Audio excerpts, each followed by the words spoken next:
Les États-Unis et la Grande-Bretagne s'inquiètent de savoir si Moscou a donné la technologie des bombes nucléaires à l'Iran.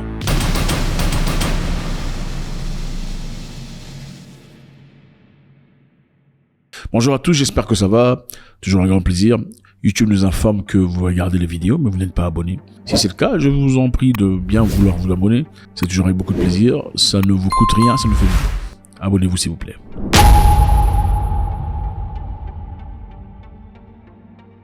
Alors, la Grande-Bretagne et les États-Unis sont très inquiets dans leur discussion entre Joe Biden et le nouveau Premier ministre britannique. Ils se sont assis autour de ce sujet, voulant savoir si Moscou est en train, en effet, ou déjà donner la technologie nucléaire, en tout cas la technologie pour développer les bombes nucléaires à l'Iran.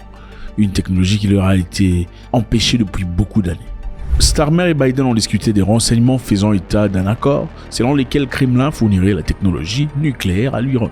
S'il était confirmé, donc si on le confirmait, un tel accord serait particulièrement alarmant alors que Téhéran poursuit son programme d'enrichissement d'uranium, une étape vers le développement d'une arme nucléaire.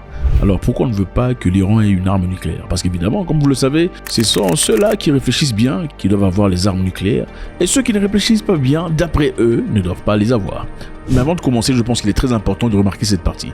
En effet, le président américain et le premier ministre britannique se sont réunis avec leurs équipes pour essayer de discuter. C'était d'abord principalement sur un sujet. Faudrait-il donner des missiles à longue distance à l'Ukraine pour frapper à l'intérieur de la Russie ou pas?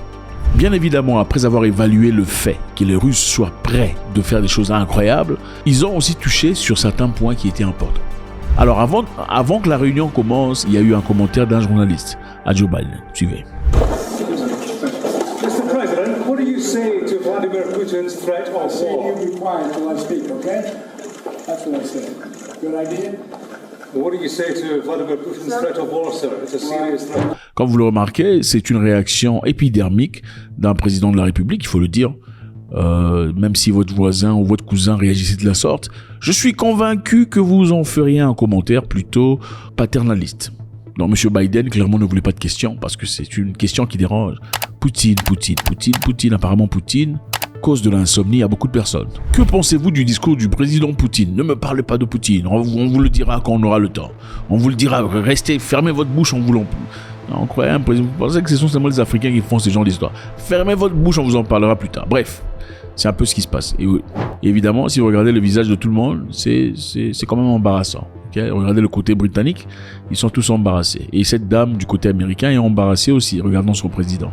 Monsieur le président, ne parlez pas comme ça, monsieur le président, c'est mal poli. Enfin, bref. Alors, une partie de leur discours était manifestement sur l'Iran. Pourquoi on parlerait de l'Iran maintenant?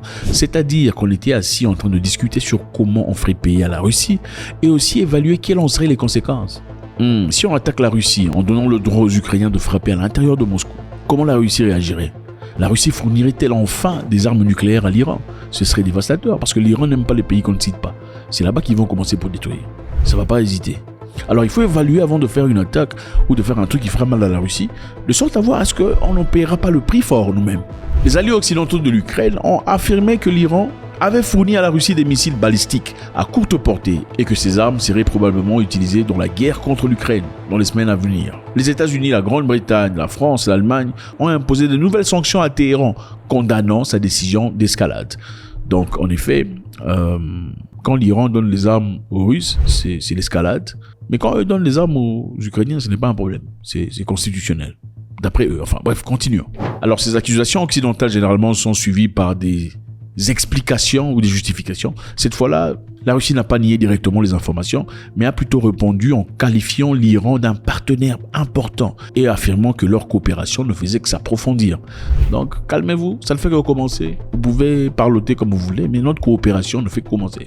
Et en réalité, des dizaines de militaires russes ont été formés en Iran depuis quelque temps sur l'utilisation des systèmes de missiles balistiques que l'Iran a donnés à la Russie pour frapper en Ukraine. Et aussi, ce sont des missiles FAT-360 d'une portée maximale de 75 miles. La Russie a déjà obtenu ces missiles et les utilisera probablement très bientôt. Dozens of Russian military personnel have been trained in Iran to use the FATA 360 close-range ballistic missile system, which has a maximum range of 75 miles. Russia has now received shipments of these ballistic missiles and will likely use them within weeks in Ukraine against Ukrainians.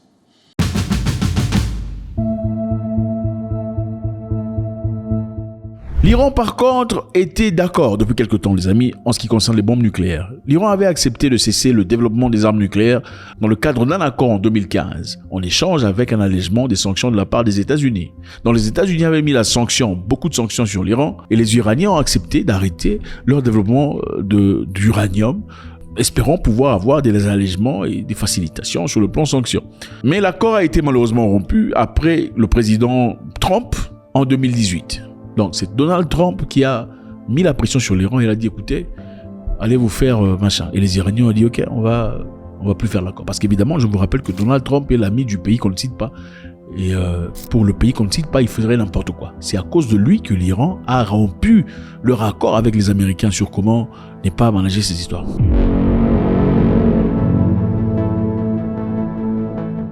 L'ancien président russe Dmitri Medvedev vient de menacer, disant si vous osez faire une bêtise, c'est-à-dire si vous osez accorder l'autorisation à l'Ukraine de frapper à l'intérieur de la Russie, nous allons vous bombarder comme jamais dans le passé. L'ancien président dit l'attaque des forces armées ukrainiennes déjà dès le départ, donc leur entrée dans Koursk, était une raison justifiant une formelle frappe nucléaire. Donc ce qu'ils ont déjà fait là en entrant sur Koursk, c'était déjà formellement, ça nous autorise de frapper de manière nucléaire, mais on ne l'a pas fait. Parce qu'on est posé dans la tête. L'attaque de forces ukrainiennes dans la région de Koursk pourrait être considérée comme une condition préalable et formelle à la décision d'utiliser les armes nucléaires. Mais on n'a pas fait. Mais vous voulez continuer de pousser. Il continue en disant « Personne n'a besoin d'un conflit nucléaire à ce stade. Mais la patience de la Russie a des limites. Personne n'a besoin de conflit nucléaire à ce stade. Mais la patience de la Russie a des limites. » Dmitri Medvedev dit « Nous sommes dans une très mauvaise situation avec une issue très compliquée. C'est pourquoi nous n'avons pas encore pris la décision d'utiliser les armes nucléaires. Donc il ne faut pas nous essayer. » Comme je le disais précédemment, vous savez quand vous mettez une ligne rouge à ne pas franchir, il faut la respecter vous-même. Parce que si vous ne la respectez pas et que les gens franchissent la ligne rouge et que vous ne faites rien, tu dis si tu es garçon, passe ici, je vais te montrer. Et le monsieur passe, tu ne fais rien. Parce que tu es quelqu'un de généreux. Croyez-moi, ça ne sera pas la dernière fois. La prochaine occasion, tu lui diras si tu traverses ici, c'est pour sauter et gifler ta mère en même temps. Et alors, je pense qu'il est important. Les États-Unis le font très bien. Si vous faites une bêtise avec les Américains, ils vont vous frapper immédiatement. Le pays là que vous ne citez pas non plus, ils vont toujours réagir. Mais les Russes n'ont pas fait ça.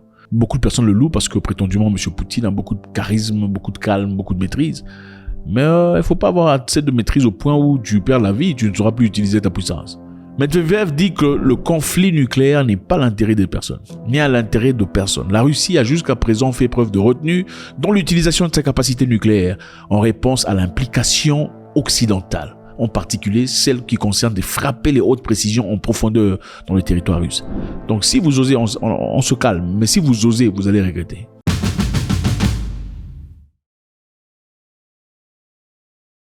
L'Ukraine perd 2 de ses derniers chasseurs, Su-27 et MiG-29, lors d'une nouvelle bataille aérienne. Le ministre russe de la Défense a signalé que 2 avions de combat Su flanqueurs de l'armée de l'air ukrainienne avaient été détruits par des moyens aéronautiques russes. On ne dit pas clairement par quels moyens exactement, mais on vous dit des moyens aéronautiques russes. On a fait tomber 2 avions ukrainiens. Ce sont évidemment des avions du bloc soviétique qui ont été abattus.